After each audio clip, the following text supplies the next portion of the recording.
జై Srimannarayana. Happy home good life మిత్రులకు శ్రేయోభిలాషులకు స్వాగతం సుస్వాగతం. ఈరోజు 15వ పాసురం వినబోతున్నాము. తర్వాత అన్నమాచార్ల కీర్తన వింటున్నాము. ఇంకా ఆలయ దర్శనంలో వనస్థలీపురంలోని మల్లికార్జున స్వామి భ్రమరాంబికా దేవి యొక్క ఆలయం గురించి చూడబోతున్నాము.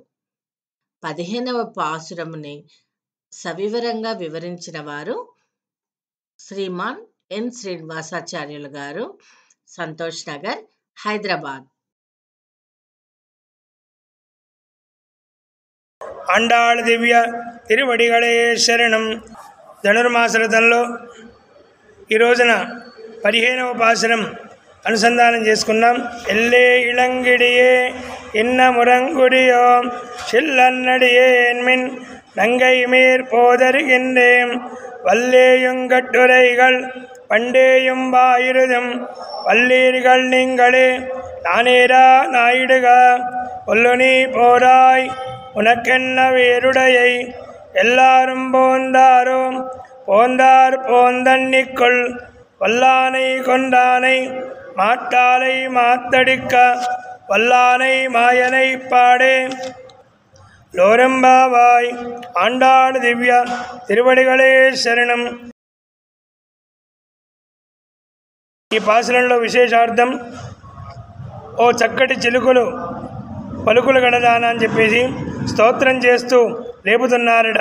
తెల్లవారుతున్నను ఇంకను ఇటుని నిద్రపోవుచుంటివా అని గోపికలు గోదాదేవిని అడిగినప్పుడు, అలా బిగ్గరగా గట్టిగా మాట్లాడవద్దు, మీరందరూ కూడా గొప్పవారే సుమా అని గోపిక బదులియగా, గోదాదేవి నీవు నీ మాటలు నేర్పరితనముతో మమ్ములనేమి పొగడనక్కరలేరు, త్వరితముగా లేచిరమ్మని పలికినది.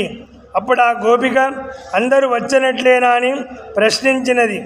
ఆ అందరూ వచ్చారు, మీరే ఆలస్యమని బయట ఉన్న గోపిక చెప్పడం జరిగింది అని ఆండాళ్ మాత సమాధానమిచ్చింది. ఇప్పుడు వచ్చి నేను చేయవలసినది ఏమున్నది అని. అప్పుడు ఆండాళ్ తల్లి బాలకృష్ణుని శౌర్యలీలా విలాసములను కూడా గుర్తు చేసుకొని, కువలయాపీడమను ఏనుగును సంహరించిన వాడైన పురుషోత్తముని సేవకు వెనుకారడమేమిటి, త్వరగా వచ్చి మాతో కలిసి శ్రీకృష్ణ గాన లహరిలో ఓలలాడమని గోపికను కూడా చైతన్యపరిచింది. నేటి విశేషమైన పాసురంలో ఆండాళ్ తల్లి ఓం నమో వెంకటేశాయ, జై శ్రీమన్నారాయణ.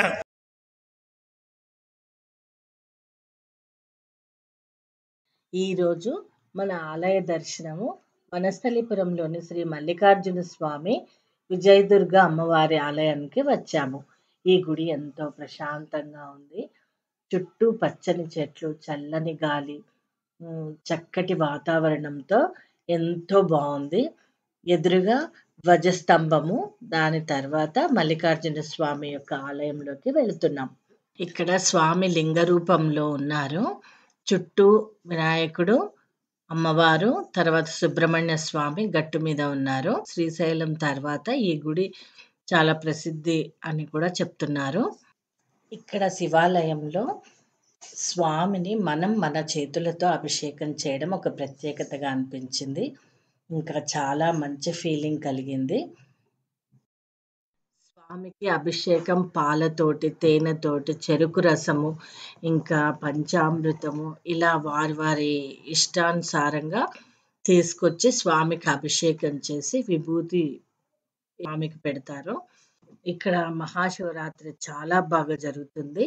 5-6 వేల మంది భక్తులు వచ్చి స్వామిని తాకి ఆయనకు అభిషేకం చేసి పూజలు చేసుకుంటారు. శివరాత్రి రోజే శివపార్వతులకు ఇద్దరికి కళ్యాణం జరుగుతుంది. అలాగే జాగారం చేసే వాళ్ళు కూడా ఆ నైట్ అంతా గుళ్ళోనే గడుపుతారు. గుడికి ఒకవైపు కళ్యాణ మండపం కూడా ఉంది. అందులో స్వామికి ఏ ఉత్సవం జరిగినా అందులో జరుగుతుంది. ఇంకా మిగతా రోజుల్లో మనలాంటి వాళ్ళకు ఏవైనా చిన్న ఫంక్షన్స్ ఉన్నా కూడా 400-500 మంది ఈజీగా పట్టే కళ్యాణ మండపం ఉంది. అమ్మవారు భ్రమరాంబికా దేవి ఇంకా విజయదుర్గ అమ్మవారు, దుర్గామాత ఇలా అనేక పేర్లతో అమ్మవారిని స్తుతిస్తూ ఉంటారు. అమ్మవారికి ఎదురుగా వాహనమైన సింహం ఉంటుంది. శ్రీచక్రం మీద అమ్మవారికి రోజు కుంకుమార్చన జరుగుతూ ఉంటుంది. అమ్మవారి ఆలయం పక్కన నాగదేవతలను ప్రతిష్ఠించారు. భక్తులు వాళ్ళ కోరికలు తీరిన వెంటనే ఒక నాగదేవతను ప్రతిష్ఠిస్తున్నారు. అందుకే ఇక్కడ ప్రత్యేకంగా చాలామంది నాగులు ఉన్నారు. కోరిన కోరికలు తీర్చే తల్లి నాగలక్ష్మీ దేవత అని భక్తుల యొక్క ప్రగాఢమైన నమ్మకము. పెళ్ళిళ్ళు కావాలన్నా, సంతానం కావాలన్నా ఈ దేవతకు మొక్కుతారు. తీరిన వెంటనే వాళ్ళ ముడుపు చెల్లించుకుంటారు. ఈ ఆలయంలోనే ఒక ప్రక్కగా పహాడి ఆంజనేయ స్వామి కూడా ఉన్నారు. ఆయన స్వయంభూగా ఒక కొండ మీద వెలిశారు. తర్వాత విగ్రహం కూడా చేయించారు.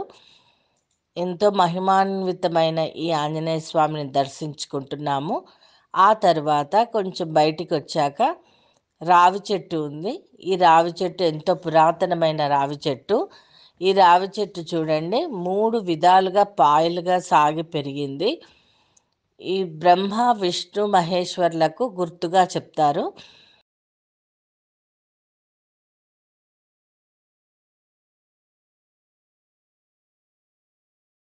అంతయు నీవే హరి పుండరీకాక్ష, అంతయు నీవే హరి పుండరీకాక్ష, చంతనాకు నీవే శ్రీ రఘురామ, అంతయు నీవే హరి పుండరీకాక్ష, చంతనాకు నీవే శ్రీ రఘురామ, అంతయు నీవే హరి పుండరీకాక్ష.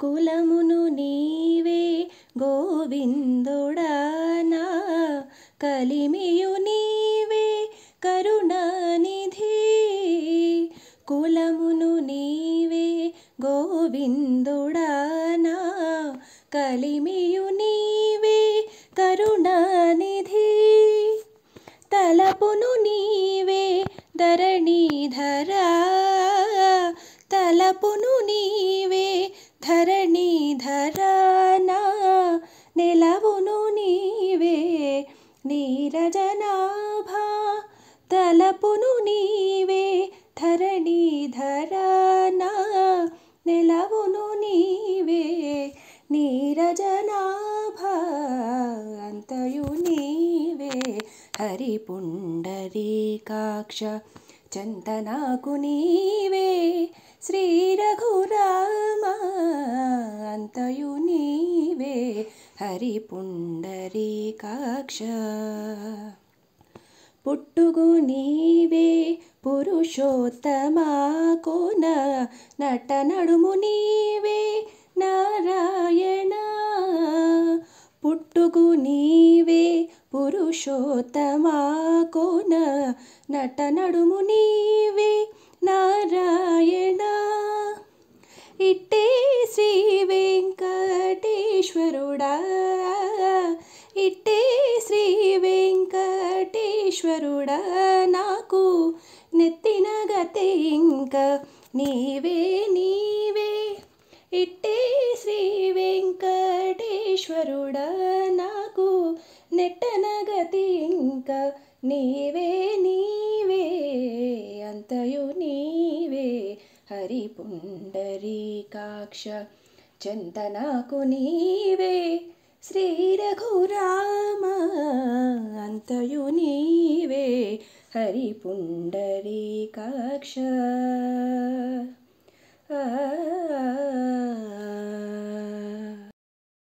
ఆశ్రమం విన్నాము, భక్తి పాటను విన్నాము, ఇంకా ఆలయ దర్శనం చేసుకున్నాము. ఆలయ దర్శనంలో శివుని యొక్క దర్శనం చాలా మంచిది.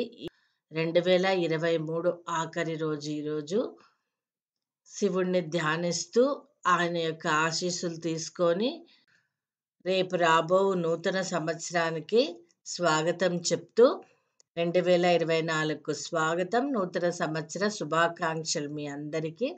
నూతన సంవత్సరంలో అందరము ఆయురారోగ్యాలతో, ఐశ్వర్యాలతో, చక్కగా సంతోషాలతో ముందుకు వెళ్ళాలని ఆ అమ్మవారిని ప్రార్థిస్తూ జై శ్రీమన్నారాయణ.